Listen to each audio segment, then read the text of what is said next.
Welcome to Growing Bremerton Together with Mayor Patty Lent. My two guests today are from the Kitsap Regional Library, Audrey Barbakoff. The other is Leigh Winterowd, and they're going to tell us about a survey they've done, some stories they've learned about what people that live in Bremerton really want their neighborhoods to be like. Stay with us. Welcome to Growing Bremerton Together with Mayor Patty Lent. My two guests today are both from the Kitsap Regional Library. We have Audrey Barbakoff, and she is Services Manager. And we also have Leigh Winterowd, and she is the manager of our Sylvan Way Library. Welcome. Thank you. Thank you. We're going to learn about what's been going on in that library and what you're doing for all of the residents throughout the county. Some exciting program and surveys you've done. But we're going to first learn a little bit about both of you. So I'm going to start with you, Audrey. Where were you born and how did you arrive in Kitsap County? Sure, thanks so much, Patty. So I'm originally from the suburbs of Chicago, and I was a little bit surprised to find myself out here. It was never in the master plan, but when I started looking for library schools to go to, and my husband is an architect and was looking for architecture work, and he said, you know, there's so much exciting architecture, so many exciting developments happening on the West Coast and in the Seattle metro area. So we moved out here, and I absolutely fell in love. That's great. Is he working in Seattle or is he working here on this side? He is working in Seattle. Mm-hmm. So he's looking forward to that fast ferry. Absolutely. In addition to Bainbridge. And how about for Leigh? Well, I was actually born in Seattle, but I grew up in Montana. And in 1988, my parents decided to relocate to Kitsap County. It offered affordable housing and a quick access to Seattle for my dad's job. And we relocated here, and I went to the University of Washington, and I've been here ever since. Terrific. We love it when you have a passion for where you live. But the library, so you have been doing some exciting things. I was on the panel as a county commissioner when Jill Jean was hired. We're excited that she is kind of the overseer of everything that happens, but I know she needs a very strong staff and team.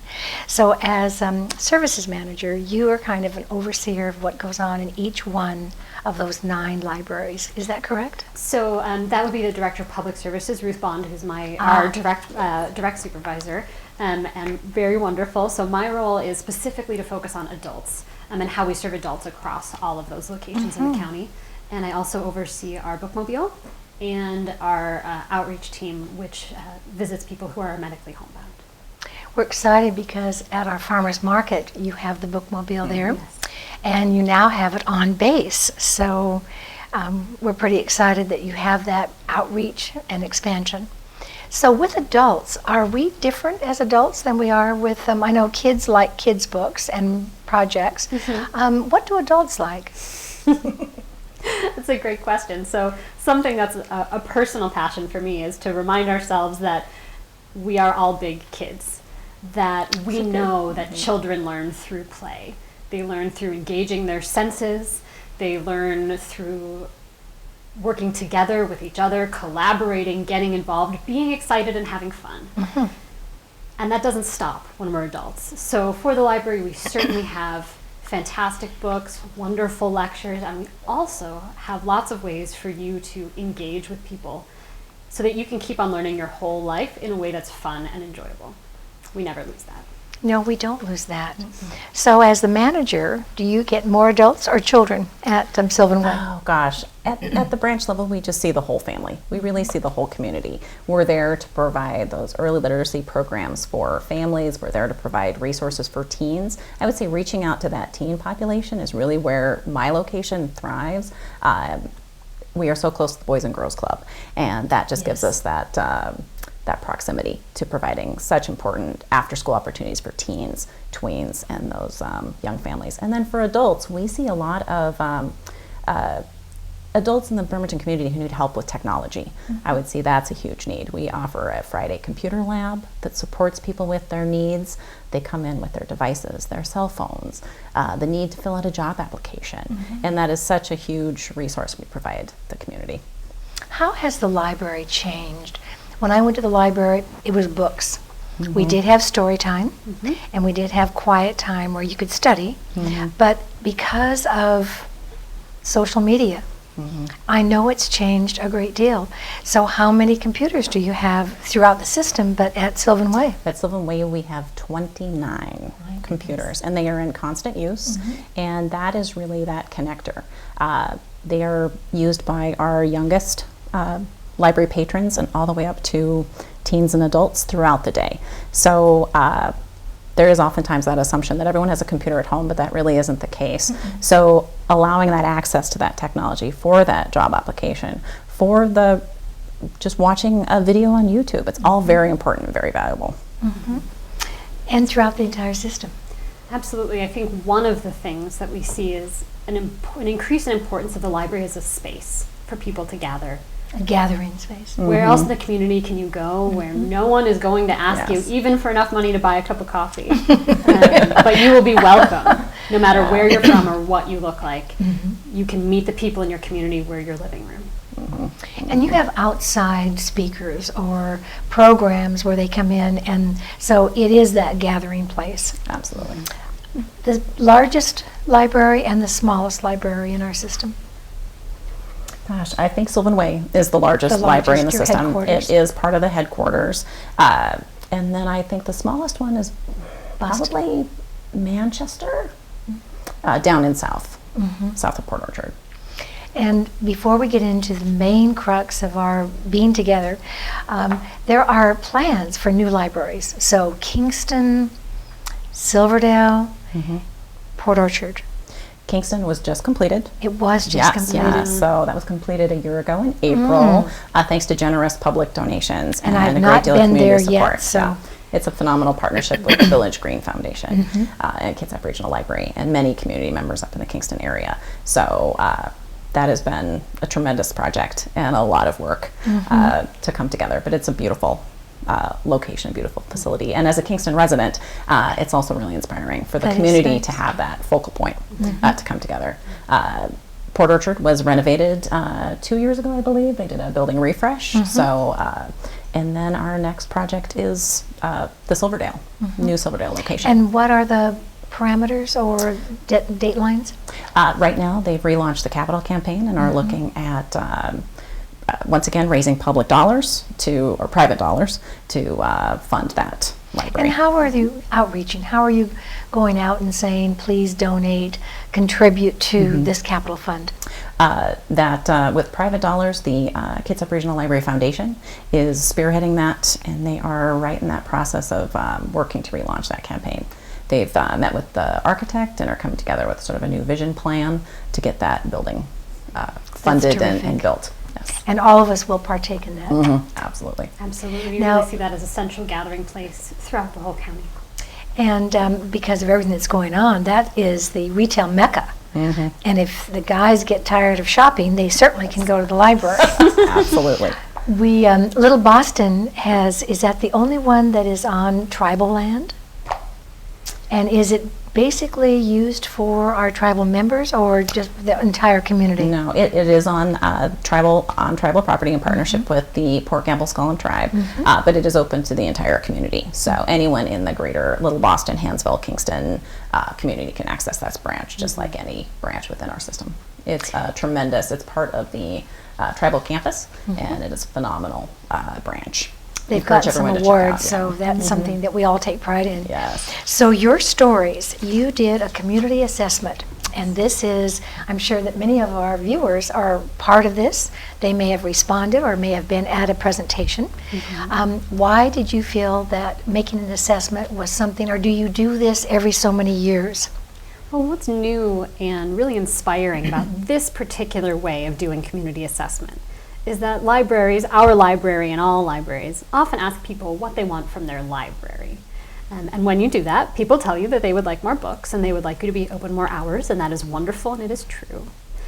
And you don't hear the broader dreams and challenges and aspirations that your community is facing. So this time we used a tried and true process from the American Library Association and the Harwood Institute that set us out on conversations about what kind of community you want to live in.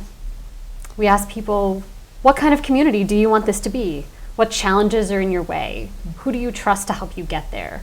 What actions do we need to take together? And as a result, people told us incredible things that they would never have told us otherwise. We really got people to articulate their vision for Kitsap County. And that's so important for us as the library, because not only is the library a heart of its community, we want the community to be at the heart of the library. We are here to serve the community. So the more we know about what people truly care about, the better we can do to serve you.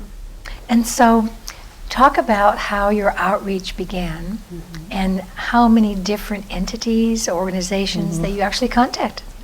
So first of all, through Audrey's support, we reached out to our adult services librarians and had them do an in-depth community analysis. So they used all of our resources and databases to dive deep into the community to find out information about the makeup of their communities.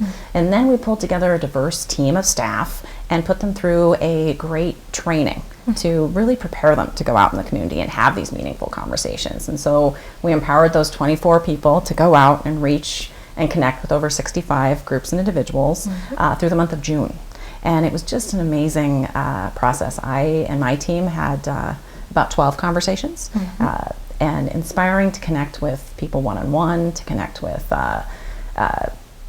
groups that we work with, new groups we hadn't had a chance to connect with, and be that facilitator to have that conversation, to talk about what are they wanting from the community, what are they hoping for, what are some of the challenges and some of the solutions that we as a community could. You know, because we're a really adverse population on this entire peninsula, and a lot of it's because of our naval base and the families throughout the years, because they're 10 years older than our city, and the people that have lived here and through generations. Were you able to go through the faith-based groups or through our African Americans, our South Pacific Islanders? Because you know, those dreams might be different from someone from Norway that speaks Norwegian and goes to a Lutheran church.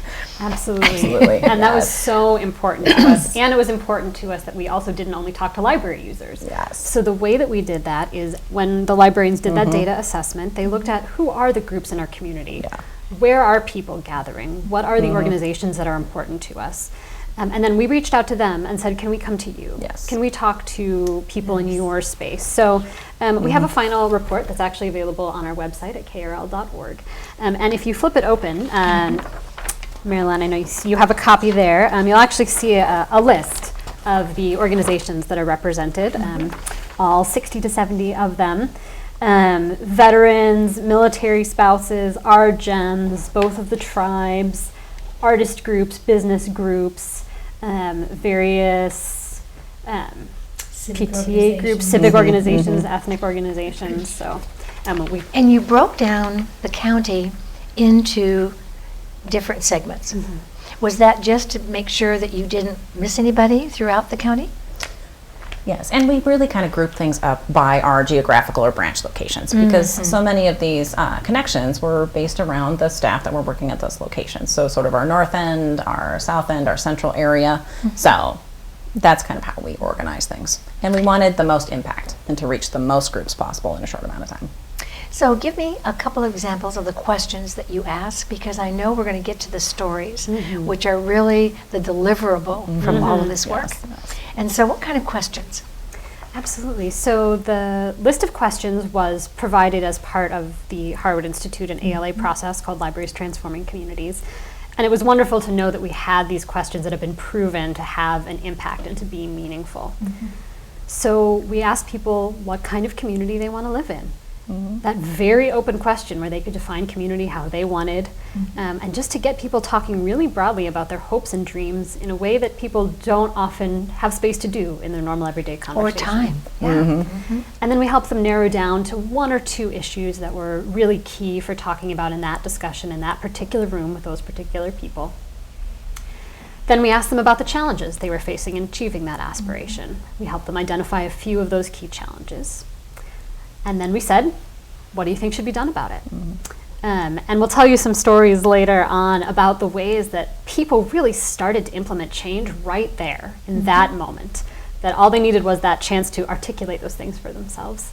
And then we asked people who else needed to be at the table so that they were willing to take a seat. If there's an issue you care about, who outside of this room also needs to come here and support And this. also strategize to make something happen in those dreams. Yeah, absolutely. Absolutely. Because our resources, we don't have unlimited resources. We have to come together as a community to make this change happen. And that's what was really inspiring about this process. So let's get to some stories. Okay. I know you probably both have a couple that stand out. And so let me start with you, Leanne. All right. I had a chance to connect with a community in East Bremerton, fairly remote, limited access to public transportation, and I had an opportunity to be in their community center and really bring the group of residents together with a group of sort of administrators and have a dialogue about how did they want to improve and build their community. And it was an inspiring conversation that started with a need that was expressed that was being unmet, and that dialogue sparked a solution. And by the time I left, just by fostering that dialogue, they had grand plans and new plans for a community garden, for better lighting, a stronger sense of how they could work together as a team to kind of come together to solve issues and questions and build that community. And I had a chance to revisit them about a month ago, and they had launched so many new programs and services. And then we as a library are now also serving them as part of Bookmobile. So we've strengthened our relationship. Now, one young man did ask me if I could help him build a swimming pool. Oh my! And I that was outside the scope of the project. But he even said, I still haven't gotten my swimming pool, Miss Leanne. But he also now has a community garden where he can grow his own fresh fruits and vegetables, and doesn't have to take 2 buses to get to the nearest grocery store, or can be actively engaged and have a safe place to play and a safe place to do his homework. Yeah. And then did you do some backup? Because at the library you have those videos, you have learning and tutorial things that they can actually learn from their ideas. And if they want it to happen, they can see how that can happen. Also, I'm certain that with this, because I know you're through all the 4 cities and the unincorporated area of the county, we have resources, but we sometimes, me personally, I like the groundswell. I like a neighborhood, no matter how small or large, that they feel that they have an idea or something's going to improve where they live. And then they can take and work with the city or the transit company or whatever it takes for those things to actually get accomplished. Absolutely. And one of your stories. Yeah, so this one is from a community that lives near the water. And the issue that came up in their conversation is being very pressing in their community was safety on the beach. And they felt that they would see people on the beach who were engaging in behaviors that weren't safe or that weren't wanted in the community. And as this came up, one woman said, well, when I feel like that's happening, I just take my dog and we go for a walk. And then someone, people thought about that for a moment, and someone across the table said, that's a great idea. Can I have your phone number?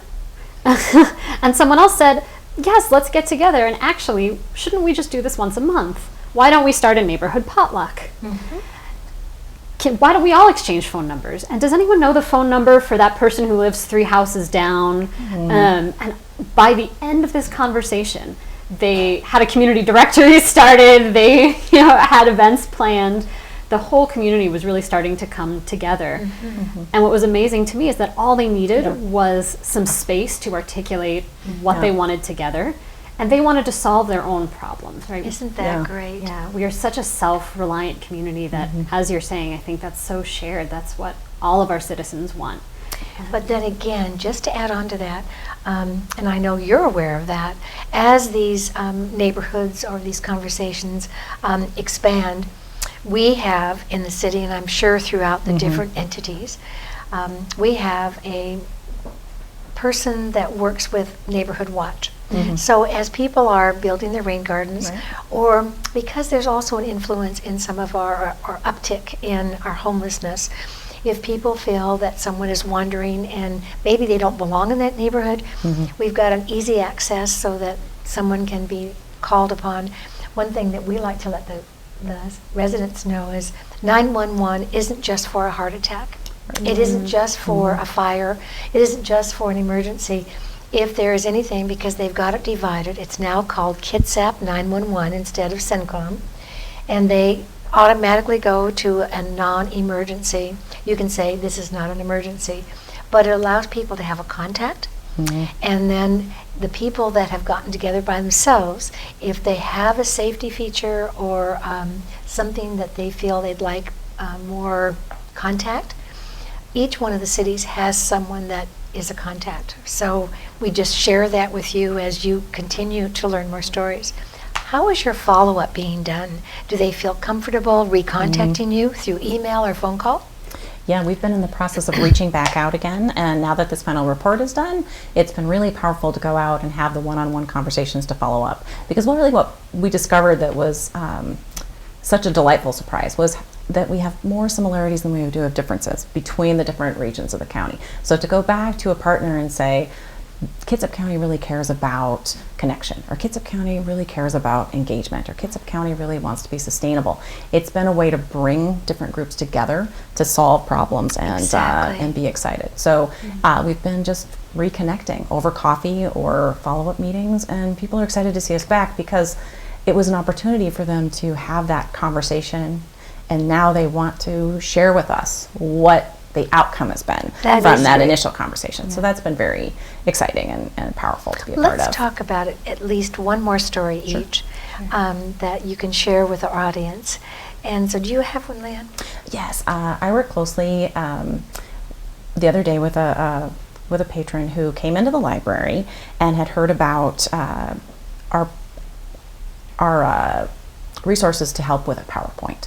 And they were working very hard on a PowerPoint presentation and had spent many a day on it, and then very proudly came to me at the end and said, on Monday I'm going to go to Goodwill, and I'm going to go it early, and I'm going to take this document that I've saved on this flash drive, and I'm going to get this uploaded, and I'm able to make the PowerPoint go from the left to the right and from top to bottom. And thank you. I never would have learned about this if you hadn't come to this public meeting and shared your resources with me. So I want you to know that this meeting you had with us in June is now still having an impact on my life here in March. So the fact that she took the time to connect with me and share that and how excited she was, she even invited me to her class to share the PowerPoint with me. So it was just a wonderful reminder of the smallest things can really mean a lot.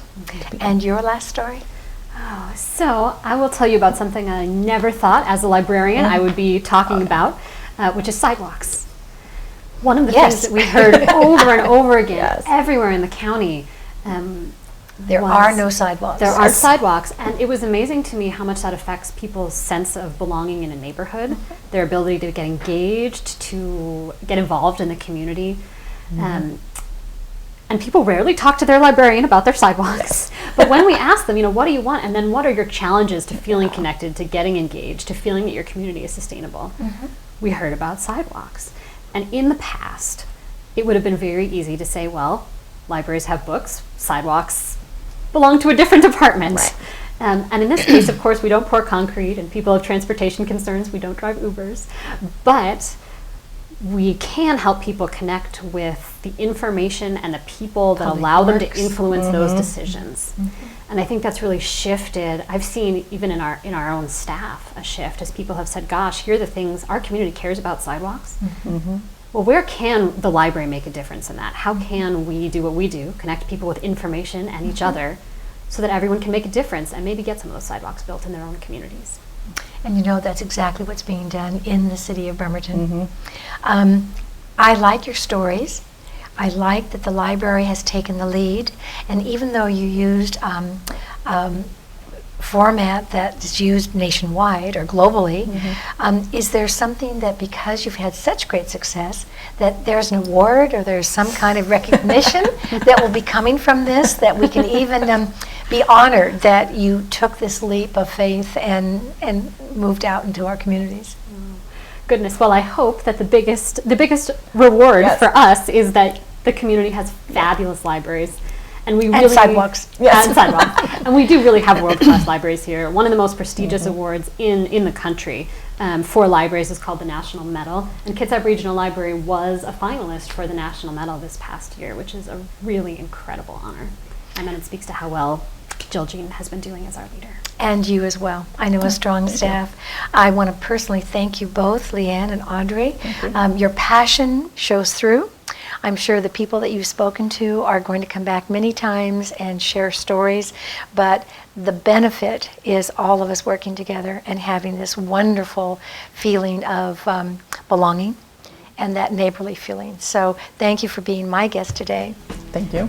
And thank you, audience, for seeing what your library's up to. We hope that you have a chance for your families to go in and see at least one, if not all 9 branches of the Kitsap Regional Library. We'll see you next time.